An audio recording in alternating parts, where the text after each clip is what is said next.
Hi there, I'm Linda and this is Huttons Valley Permaculture. In a recent video in this area of my swale, I did some soil assessments and some of the soil came up lacking. And I began to wonder, is this why my avocado trees just aren't beginning to grow? In today's video, I'm going to start the process to try and improve the soils and hopefully give my avocado trees a better chance to thrive. Just here in this little tent that I built for frost protection, I've got the first of my avocados that is actually growing. This one looks the best out of all my avocado trees. This avocado tree looks like it's got some new growth coming on it, so I'm pretty happy that it survived winter. In my area here, frosts can happen and frosts really can knock an avocado tree around. So I've been building protection like this little tent here and also leaving a canopy of trees over the top to act as frost protection. Now, what I began to think the other day when I dug up soil under one of these Tagasasti trees and found it had no life in it at all, I was wondering whether there was actually no nutrients and no, very little of the soil microbiology that's needed to feed trees like this. Now that the risk of frosts have passed, I think if we can remove this netting, open up the canopy a bit more for these trees, and then do the chop and drop on the soil, it will help build the soil, retain some moisture over summer for the trees, and also just provide food for the microbiology, which will hopefully provide food for my tree. When I planted my avocado trees in this area, I did mulch the area around the avocados pretty well. But as you can see, around the big Tagasasti tree that's next to it, the soil is pretty bare, which is where I found really deficient soils underneath another tree that I tested the soil under. The canopy above this avocado is fairly close, so I think if we can get in here, chop some of these branches and get that onto the ground as a mulch and give this tree a little bit more light, it should help things along a little bit. I do have a couple of other avocados in this area. I thought this avocado was dead, but it is still alive. Now, it looks like it's growing below the graft, and I'm not sure whether those trees will make great trees, but if this plant wants to grow, I'm going to let it and nurture it, and who knows, maybe I'll be able to graft a more productive variety onto this rootstock. But for the moment, I'm going to protect it and let it be. Just over here, we've got another avocado tree, again in amongst the shade of all these Tagasasti.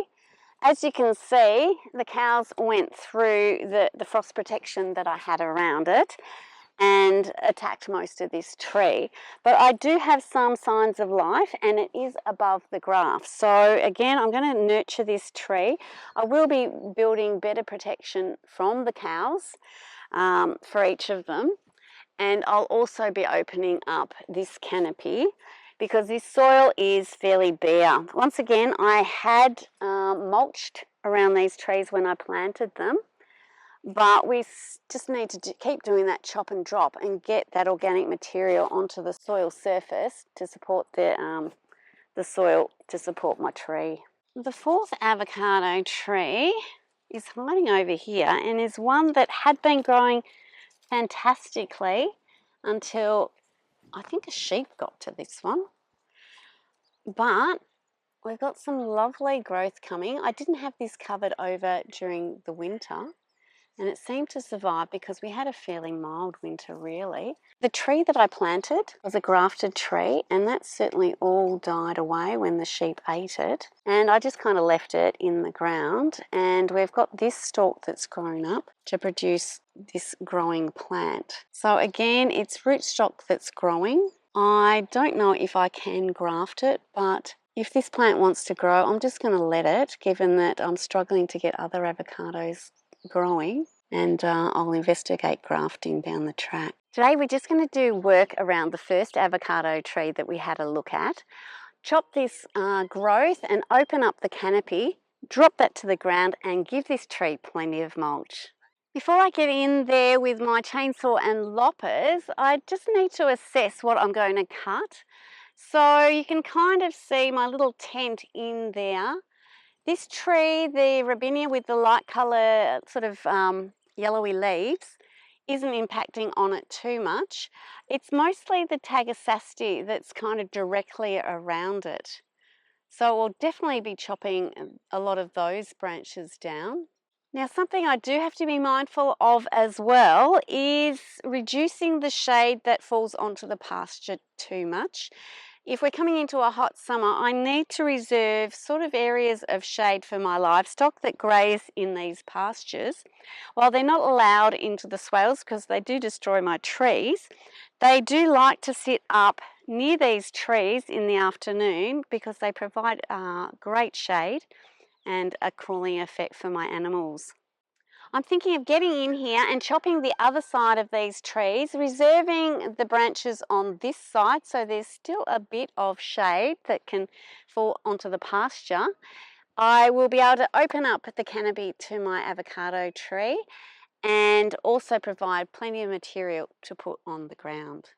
For the moment, that big tall acacia through there, which is a black wattle, I will be cutting it sort of halfway down, but I think I'll do that in autumn once the need for the shade has sort of passed. But Tagasasti like this one here, I should be able to chop on that side of the swale and leave this here to continue to provide all this lovely shade for my animals. I'm going to start with getting some of these larger branches of the Tagasasti down on this side. Just do a couple at a time and then sort of assess how we're going for light and also the impact on shade on the other side of the swale.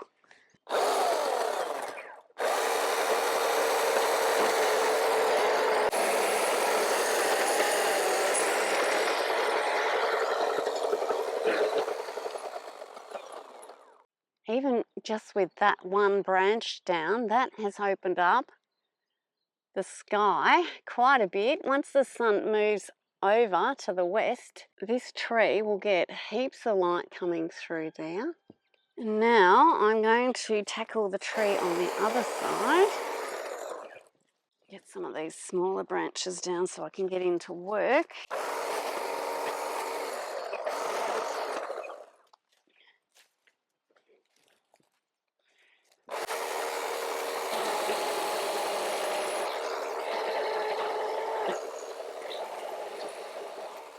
Once again, just a couple of branches can make a huge difference to that sunshine that's coming in. I think we might still take another branch off here before chopping it up and getting it onto the ground.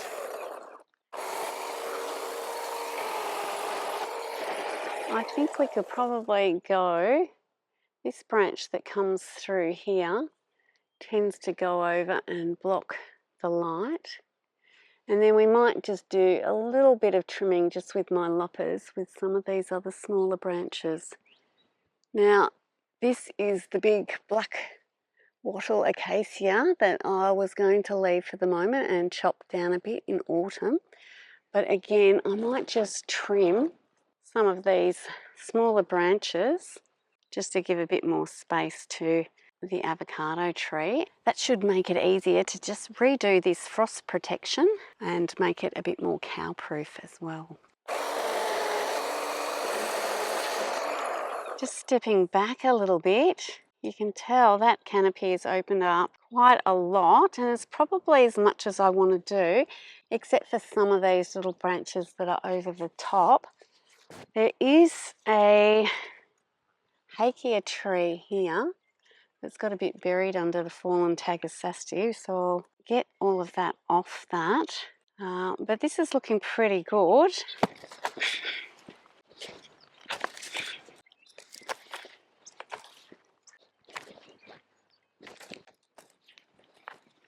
I think that's all I need to do. That will give it plenty of extra light during summer without exposing it to too much of the harsh sun, And I'll be redoing this structure so it protects the tree from cows more, but I won't be putting the netting on until just before winter next year when there's a threat of frost again, so that we're not blocking any of the light that this tree needs. Now, just assessing the pasture area again, you can see through those trees quite a bit, but there's still adequate shade on this side of the swale for my animals to enjoy the cool. Okay, so now we just got to get all of this material chopped up and around my tree.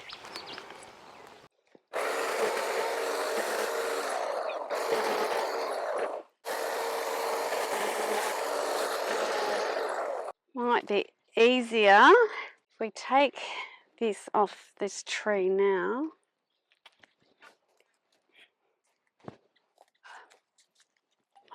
I'm going to get some steel posts to put in, and then some of the sheep netting to go around it.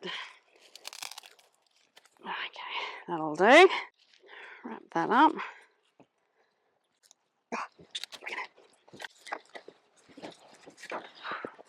There's a few blackberries around here.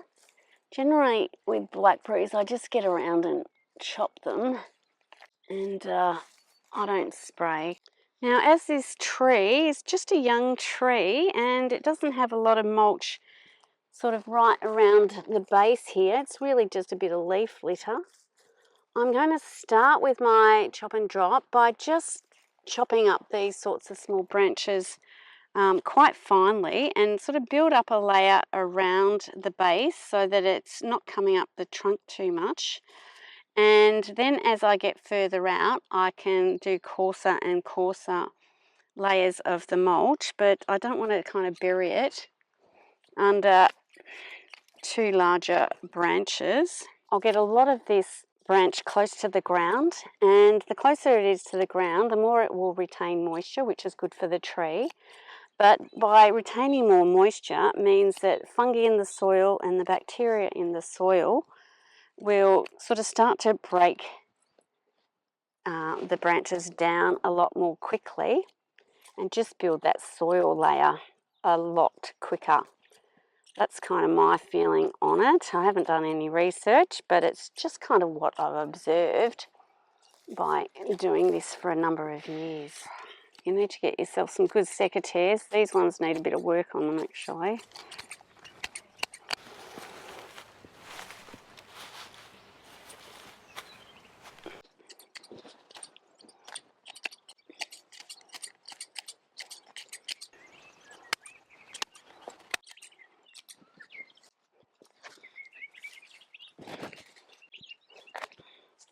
I've got it fairly fine right around the trunk of the tree, and it's really close to the ground, so I'm really happy with that. I'll be able to just get the rest of this material chopped up a bit more coarsely and kind of laid all around this tree to kind of help improve the soil right around the future drip line of this avocado.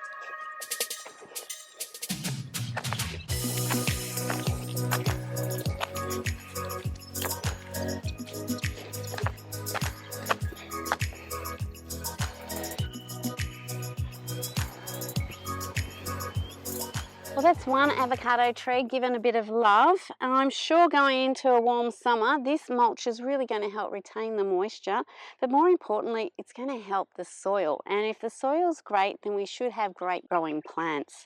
So that's what I'm hoping for with this avocado. I hope you've enjoyed today's video. Thanks so much for watching. and bye for now.